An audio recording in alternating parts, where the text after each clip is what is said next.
VKR TV, VKR voice, ఇదే నిజం. మళ్ళొక్క మంచి ముచ్చట ఎత్తుకొచ్చిన. అదేం ముచ్చటంటే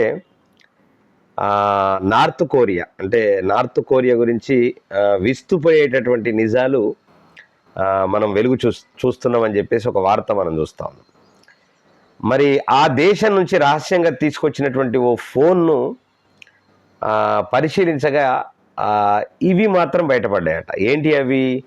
అక్కడ ఫోన్లో ఓ స్పెషల్ సాఫ్ట్వేర్ ఇన్స్టాల్ చేసి ఉంటుందట. అదే సాఫ్ట్వేరు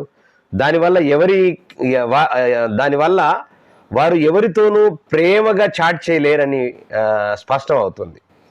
ప్రియమైన అని టైప్ చేస్తే ఆటోమేటిక్గా అది కామ్రేడ్ అని మారిపోతుందంట.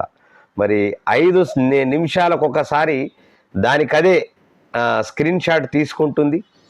ఆ ఫోటోలను సొంత యూజర్లు కూడా చూడలేరు అనేటటువంటిది ఒక వార్త మనకు వినిపిస్తూ ఉంది. డియర్ అని టైప్ చేస్తే కూడా కామ్రేడ్ అని మెసేజ్ వెళ్తుందంట.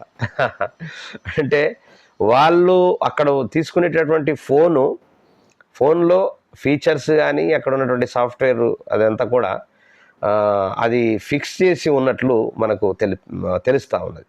కాబట్టి నార్త్ కొరియా నుంచి తీసుకొచ్చేటటువంటి ప్రతి మొబైల్లో ఇదే సమస్య ఎదురవుతుంది అనేటటువంటిది మనకు స్పష్టంగా తెలుస్తూ ఉన్నది. మరి డియర్ అని రాస్తే కామ్రేడ్ అని చెప్పేసి రావడం అనేటటువంటిది ఒక విచిత్రమైనటువంటి సంఘటన. అదేవిధంగా ప్రియమైన అనేది తెలుగులో రాసినా అది కామ్రేడ్ అని చెప్పేసి కన్వర్షన్ అవుతూ ఉందంట. ఇలాంటి పరిస్థితి ఉంది. మరి నార్త్ కొరియా నుంచి ఎవరైనా సెల్ ఫోన్లు తెచ్చుకుంటే కొంచెం జాగ్రత్త. డియర్ను కామ్రేడ్ను డియర్ అని